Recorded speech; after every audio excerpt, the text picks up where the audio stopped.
Welcome to the first Ask the Mayor segment. I'm your host, Bria Jones. I'm joined here now with Flint Mayor Sheldon Neeley. We're at the Flint Development Center. I know this has a very special meeting to you from many, many moons ago. So talk to us. Why are we here today? Well, it's not so many moons ago, because this is the site of my elementary school. This was the Ralph J. Bunch Elementary School, now redeveloped into a community-like center, the Flint Development Center. And this used to be the community room, but now this is the virtual library. And this library is named after my elementary school principal and my honor.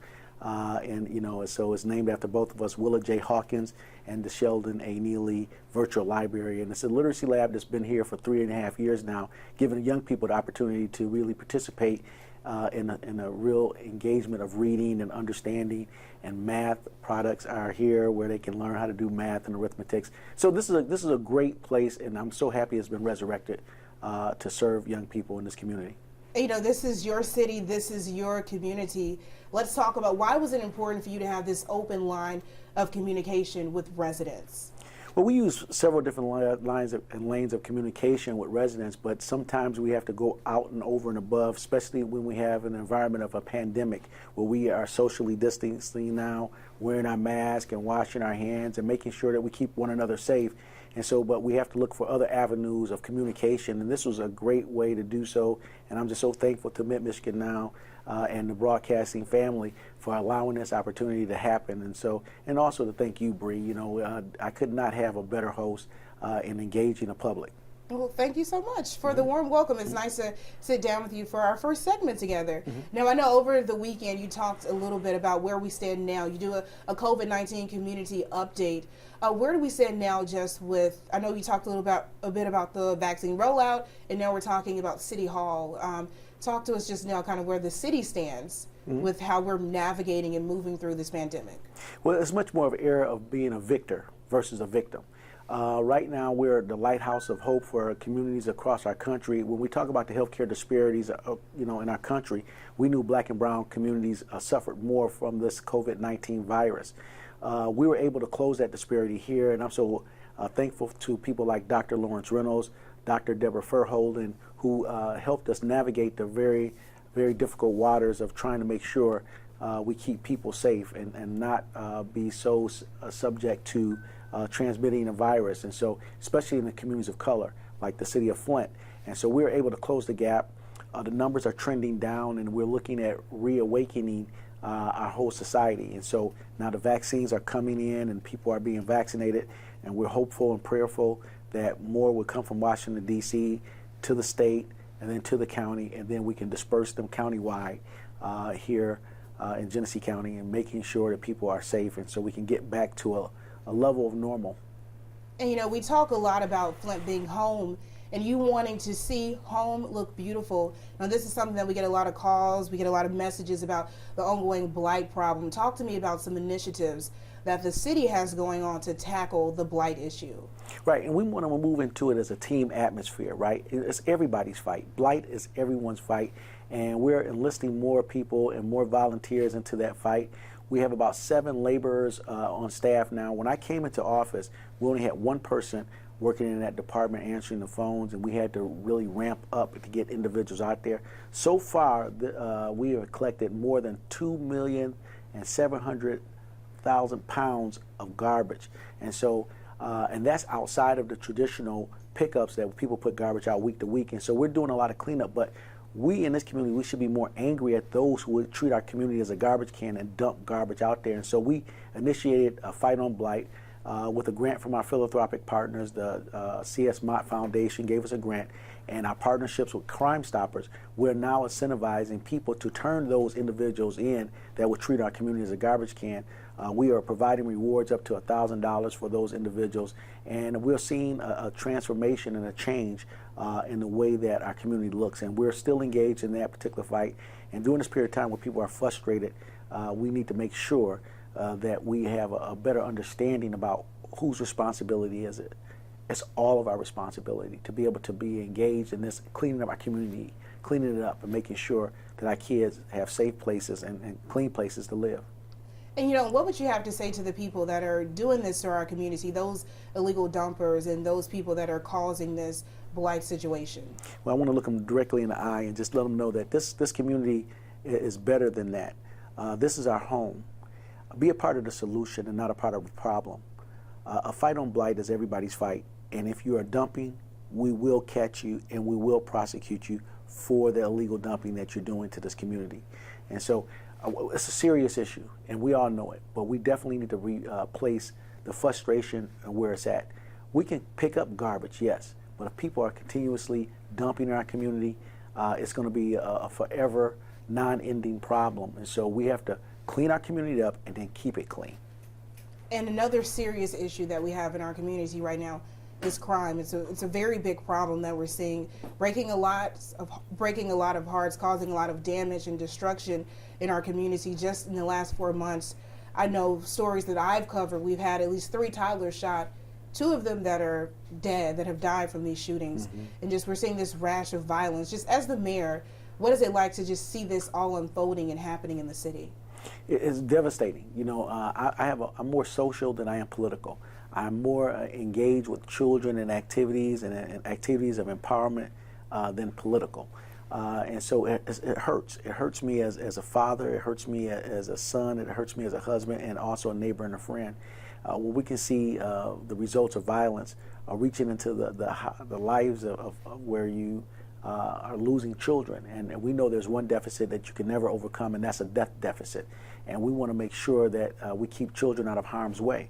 And so we have to remove ourselves away from the hostility, malice, hate, and greed, and envy, and all those things that feeds into a bad society. And we really have to really move toward those things of love, hope, honesty, commitment, and dedication to one another. And we have to reflect that from the top down. So that has to be reflected in our words. It has to be reflected in our actions. It being Black History Month, I think about James Baldwin, and he's a famous author. He says, he had a quote that says, "I can't believe what you say because I see what you do." And so we have to be reflective of what we need to be doing.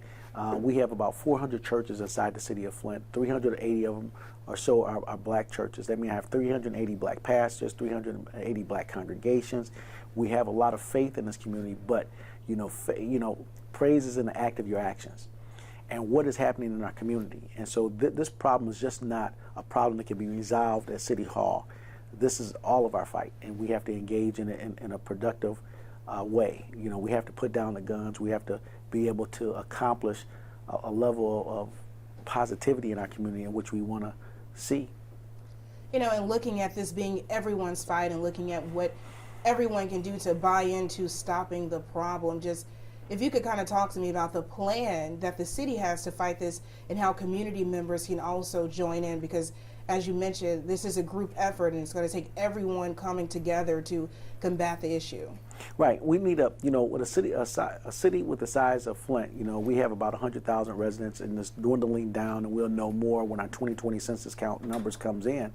But we have to have a level of police officers to be able to police our areas to make sure we have a level of visibility and a level of safety when things happen. And so we want to hire more police officers. So we went on a big campaign, and we wanted to be able to hire police officers that really reflected our community.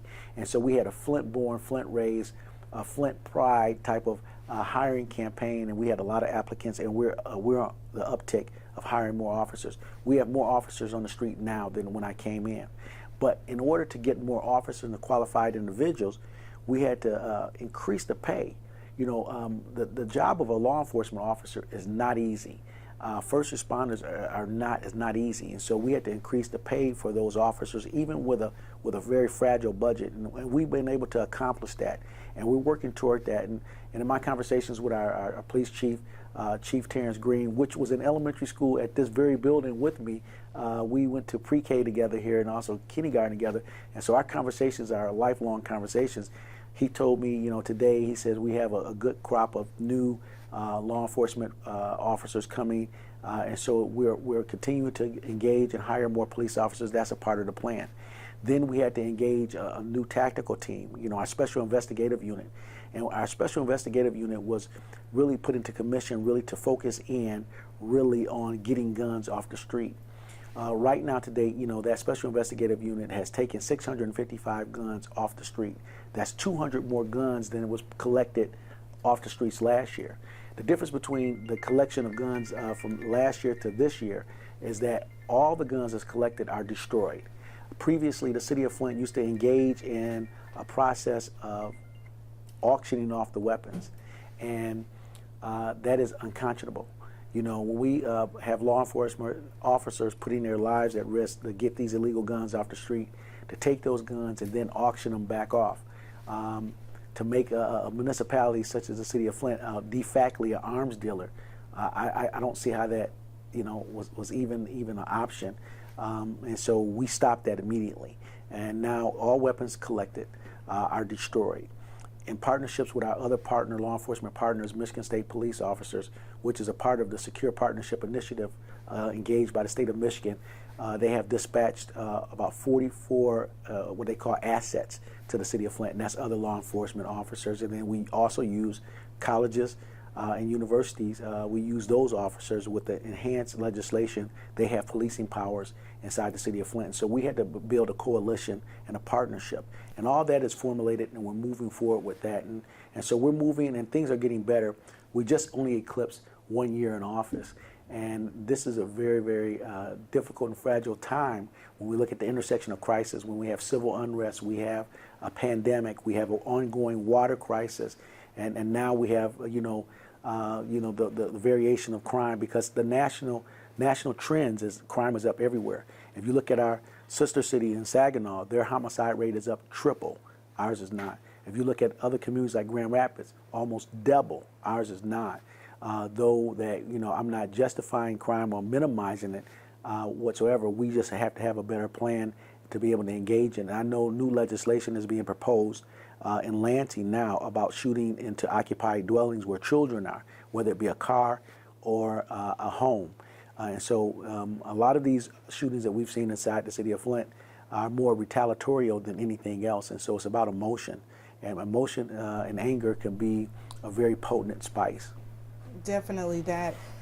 Chief Green has even said a lot of these shootings are, like you just said, of some form of retaliation. And if we could end on a positive note, what would you say would be just looking forward, looking to a better day, a better future, with us dealing with so many different trials in life right now across the country, across the world, and right here in Flint? What would be your message of hope navigating and going through all of the pandemic, the crime, and different things that we see that plague our community on a daily basis? Well, I want to tell people here that we're much more than a victim. We are victors, and we will get through this. As a strong man of faith, I understand that. And so it's about prayer, planning, and partnership. And we're going to continue to do that in partnership with our friends at Mid-Michigan Now and you and all the rest of the like-thinking individuals that wants to elevate us. We have a new end zone, and that end zone is the victory zone. And I want to bring all of the Flint residents to that victory zone. And so stay encouraged, stay prayed up, stay engaged, and let's do the right thing all the time. Well, thank you so much for sitting down with me, Mr. Mayor. And that does it here for the first segment of Ask the Mayor.